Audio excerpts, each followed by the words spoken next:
the links, join channel here over at subscribe to now over at Odyssey. So Sweet Baby, Gamergate 2.0, a smaller, sadder, more pathetic Gamergate. Yeah, that guy's Steam list, the Sweet Baby detected, it's like 300,000 people. So I mean, that's not that small. Is 300,000 small? Like, what is the readership of Kotaku for these articles? It's probably a couple thousand. Is it? So Sweet Baby Incorporated is a toxic brand, but don't get your hopes up. Woke is not going anywhere. There's nothing. All these communities on Twitter and the various other discords and telegrams, there's nothing you can do to stop woke. You can vote with your wallet, you can spread the message online, and you can make the companies take a financial hit for sure. They're not going to stop making woke. It's a religion to them.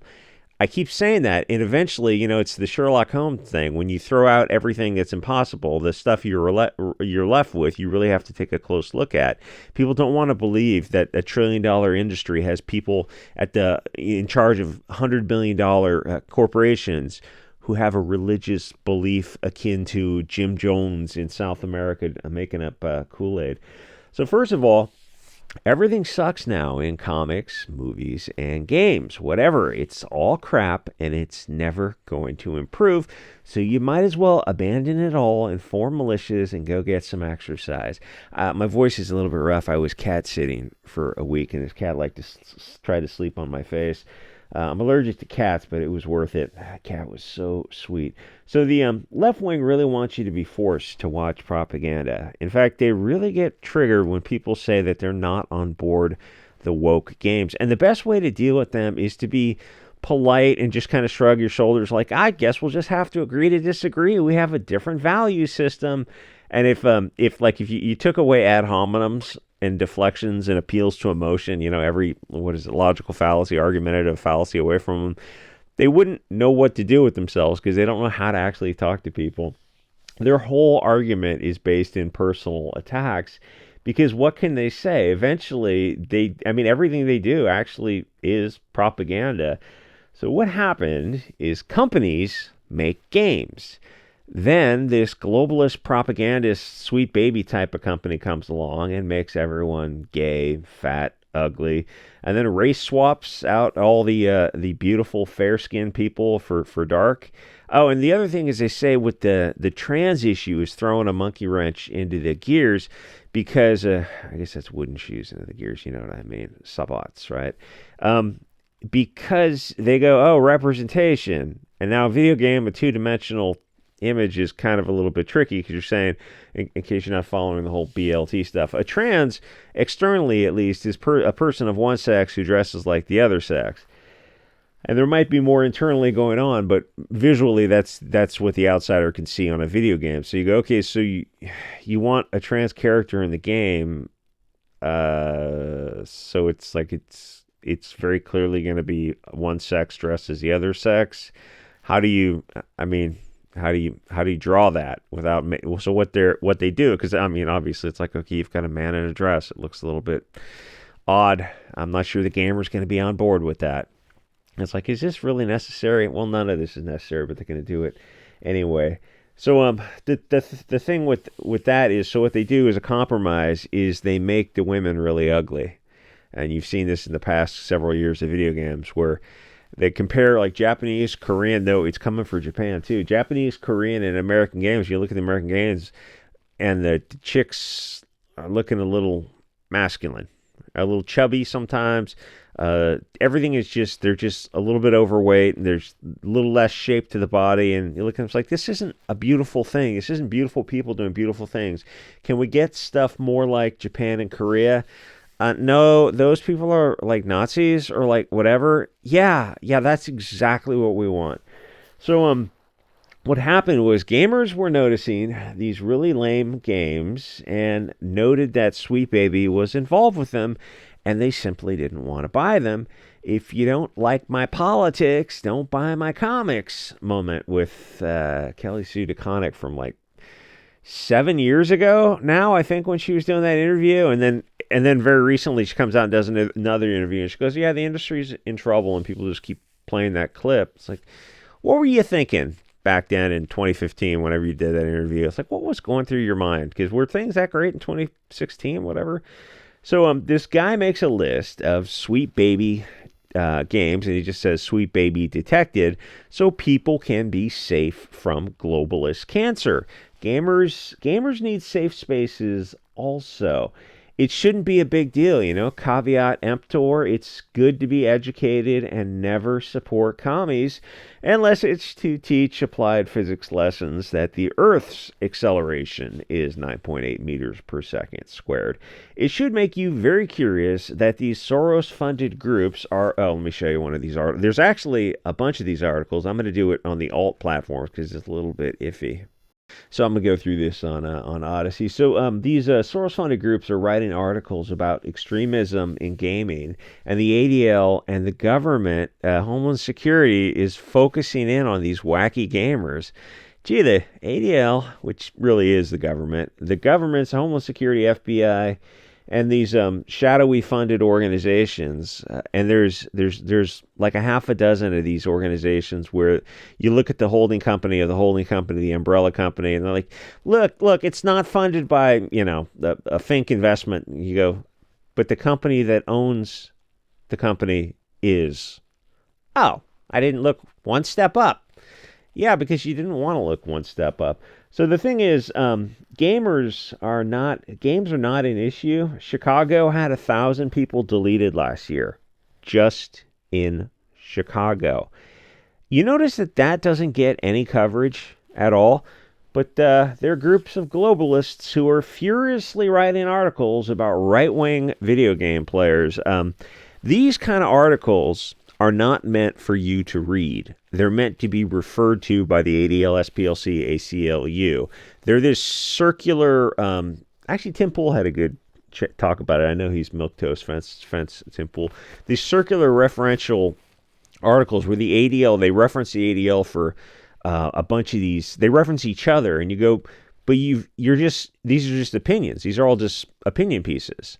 And you're referencing each other like it's some double-blind, placebo-controlled university study. These are all just like letters to the editor, some sort of articles. That's exactly what they are. They're just people who have a very serious bias, who want control of the narrative. But they reference each other like they're referencing these PhD postdoc studies. It's just so this lady's got her PhD in extremism in video games. So like what is that worth in the real world? Like what do you have to do to get a PhD in video game extremism? Oh, well, it's a wholly owned subsidiary of the ADL and Soros funded. Yeah. So like you're just a puppet for these groups, and they give you your PhD in video game terrorism. And that now you're being referenced by Homeland Security. Something's very wrong here, guys. I'm sure some of you are aware. So you got like Chicago, actual bodies being dropped, two a day at least, and that doesn't get any coverage whatsoever. But this kind of stuff, video games gets. You see how long they're writing. These are not meant for you to read. You can read it, and it's like I'll read the whole thing on Odyssey, but it doesn't say anything. It's all just opinions. The thing is, none of this makes sense until you keep going down the rabbit hole. They say they don't understand about Fink and BlackRock because the woke games, comics, and movies don't make any money. Okay, stop right there. You just showed that money is not their primary motivation. Something else is, and that is the religion of Bolshevism. They're willing to lose money to push the narrative. And so far, out of the 24 articles from toxic globalist media, none have attempted to show both sides. Yeah, it's over 300,000 now. Yeah, this is what I wanted you to see. The fact that you have to write this article says otherwise. And yeah, always click the archived links. So the thing is, this isn't the media. This, what is that website? I don't know, whatever that website is. None of these Verge. They're not the media. The media has been dead for decades. These writers are Pravda-level propagandists. All that happened was the gamers didn't like the woke for shorthand, which bugs the left-wing kids for some reason. that Sweet Baby was associated with these games that were not popular. People just felt there was something off about them, which, okay, that doesn't seem like a big deal. Different games for different types of people. And you would think Sweet Baby would be proud of their accomplishments. Like, yeah, we're associated with these games. This is what we worked on. It's like, okay, well, there's going to be a section of the audience that doesn't like those themes in that game. Oh, Nazi says what? Whatever. If you couldn't ad hominem, would you be able to talk to people? And honestly, they really couldn't. So what they were doing was they made a list, and people were able to spread the news to avoid these games and save their money, because some of these games, I guess, are like, I don't know, $50, $100 or something like that. I can't imagine paying for a game or paying for anything that you don't have to. That shouldn't be a problem, and that's when the poop hit the fan. And the woke games media wrote articles about how the gamers were harassing the corporations. Unfortunately, the facts don't agree with them. One of the Sweet Baby people went on a Twitter tirade and tried to get the Brazilian guy who started the list. His name's like Cam Brutus or something. Him kicked off of his various social media platforms, all for simply saying that these are the games Sweet Baby's associated with, and this is why these games are so weirdly woke, and they feel so, I don't know, aggressively anti-white, anti-misandrist, just kind of globalist propaganda. When you see it. If you saw the Acolyte preview trailer, go on YouTube or Twitter and go watch the Acolyte trailer. I seriously, it's just as you see it and you're like, oh, this movie's not for me, or this streaming show is not for me, buddy. It's not for anyone. Maybe I'll talk about that later. It's freaking horrible. The thing is, none of the articles have mentioned that the media. The media is the one. This company is the one that attacked the person first. Like, all he did was keep a list, but none of these 24 articles I went through mentioned that at all. But the other thing is, this is not 2014.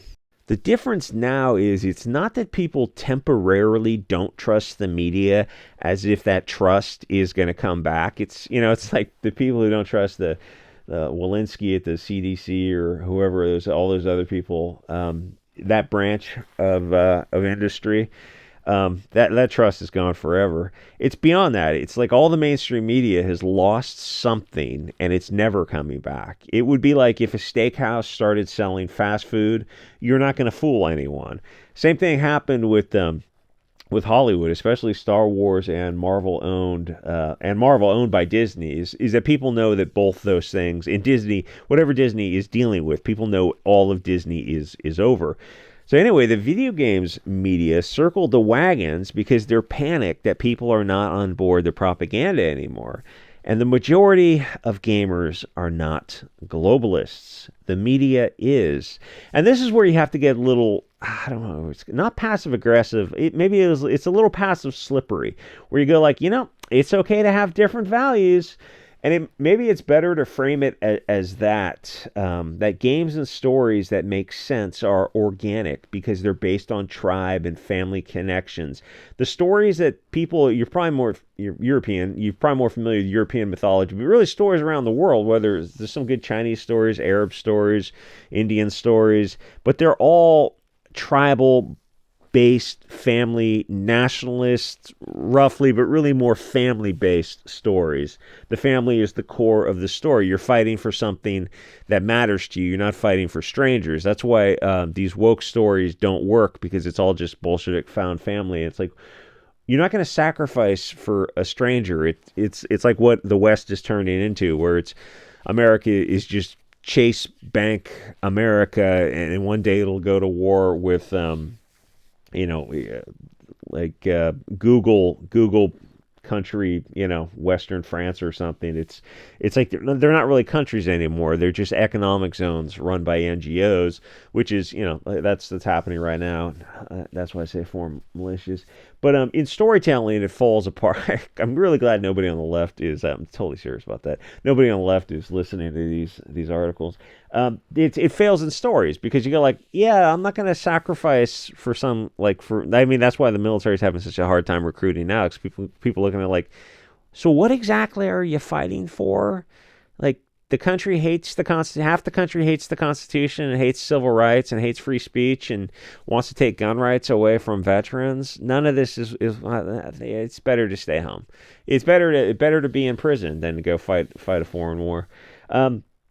Anyway, so these articles that these cat ladies and soy boys write are entirely subjective, dealing with different values from the gamers, most of whom are roughly nationalists, while the writers are admitted communists, and they seem to love the Bolshevik found family concept of they have to, like I said, this Carolyn something Borisenko was on the Adam Green Odyssey live stream 2 days ago in a morning stream, and she had a good talk, and she's talking about what motivates the left, and it's like anti-whiteism is part of it, but capitalism is part of it, and I think she's almost there. Anyway, so in their view, and the thing is, because this isn't communism is like from the 80s and 90s. What you're dealing here with now is an outbranch. It's a iteration of communism. It's globalism, and it's a bit different, even more incompetent. And just utterly pathetic and useless, where even the communists weren't pro-open borders. Like they still knew that like China is not opening its borders, and when they were communists, like they knew that countries had to be countries. They still had to be nations. They were still kind of a nationalist concept of individual discrete countries working together. And what they are now is they're pushing is this globalism. It's this, I mean, I guess YouTube probably doesn't like to be talked too much about that plan. So the thing is, in the writer's view, in their view, anyone who is like blood tribe, family, nation focus, which is stories that you're familiar with for the past 5,000 years, is an extremist and needs to be subject to their toxic soy propaganda. But the gamers simply feel differently. These globalist Soros companies are the ones with the toxic worldview. Now, who's right, who's wrong? Well, that's a subjective matter of opinion. We're going to have to agree to disagree. They make these fat, ugly, diverse, race-swap games, but the gamers won't buy them. Representation matters.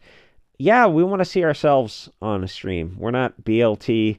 BLT's against our values. See, we can't. That's like an all or nothing. We can't have any of that on screen. And we just need to see all blonde hair, blue eyed people because that's how we identify. Oh well, this game's not for you then. Yeah, that's why we made the list, so we can save the $75 and not buy these games. Oh no, don't make the list because we have to bait and switch the games to sell it based on its name, like Rings of Power, or the Witcher, or all the other crap, Willow, whatever. The thing is, the gamers will point out who's behind this, so the buyer can be safe and avoid this woke toxicity. That way, everyone is happy. The left-wing bleeding vagina kids can play their ugly, diverse games, and the normal people can simply avoid them. Except that, go back to board games or something. Except that triggers the game journalists, which very much in quotes, they don't want people to have any options. Otherwise, the normal people won't support the woke cancer.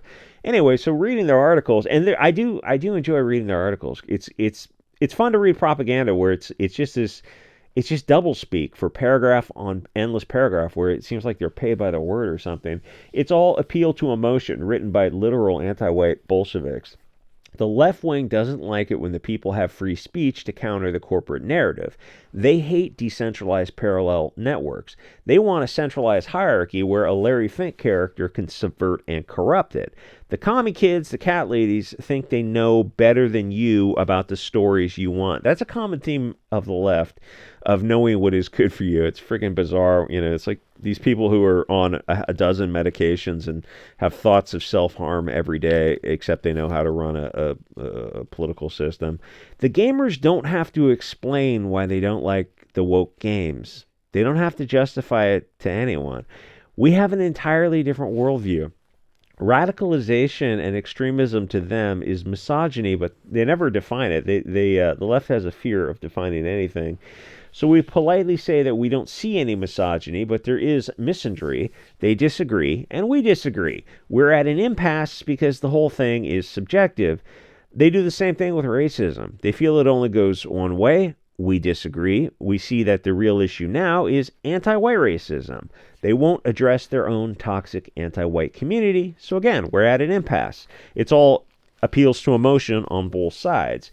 You can't. There's no way to have an argument where it appeals to emotion. I feel this way. I feel this way. It's like, oh, we painted ourselves into a corner here. It's, I don't know. It's like a chess analogy where you get two pieces chasing each other on the board. It's like, wait, we can never get a checkmate this way. It's the winning move is to abandon the game. What was that movie back in the 80s? Would you like to play a game? They have this Soros funded, was it War Games with Matthew, not McConaughey, Matthew Broderick or something?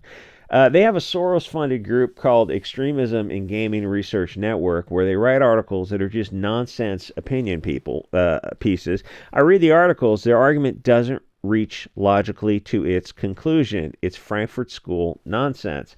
Yes, I understood the argument. That's the other thing they do is, I don't know what you call that, appeal to authority, kind of. Where clearly, you just didn't understand the Hegelian dialectic of Engels and Marx. Were you at the Diet of Worms in 1563? It's like, I'm reading the argument right here. It's dog shit on the face of it. Sir, you need to reread Nietzsche. I would rather slit my wrists. The argument is subjective. I can simply rewrite all their arguments and just swap the parties, because that's how a subjective feelings-based argument works.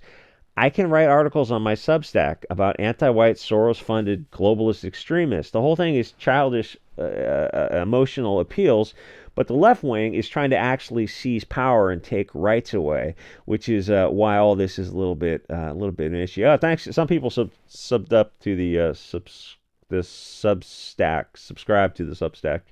I guess in the I am going to start releasing articles on there. It's just a little bit tricky because you can make videos that are pretty based on various other platforms, and someone has to go through, and even on fast forward, they've got to listen to them and take notes and clip out the stuff they want. But when you put it in writing, it's so much easier for someone just to scan through that and pick up quote tweet parts of an article. So it's a bit, you have to speak a little bit, step carefully a little bit. Anyway, woke isn't going anywhere, I guess, is the upshot of this. Woke, Sweet Baby is just one of many companies. They're going to, what an ugly chick. They're not going to go away because this is a religion to them. And it's not like one game company or movie or comic book company is going to come out of this and go, you know what, we're not going to make these woke comics anymore. We're just going to make we're going to go back like 50 years and do something, that kind of vibe. That's not going to happen because the whole industry is tied in with BlackRock and State Street and Vanguard and these very heavy hitters. And the people who are pulling the strings on this, they're all drinking the same Kool-Aid. This is a religion to them. This isn't like some articles of incorporation and you think they have a purpose of the company. It's a jural entity and divestor, investment for the dividends for the stockholders. And it's just logical step by step. Like that's how you think you'd make a company. This is a religion. These people are drinking Kool-Aid. It's just a different type of religion. Anyway, like, comment, subscribe. See you guys all on the alt platforms, and I'll see you guys next video.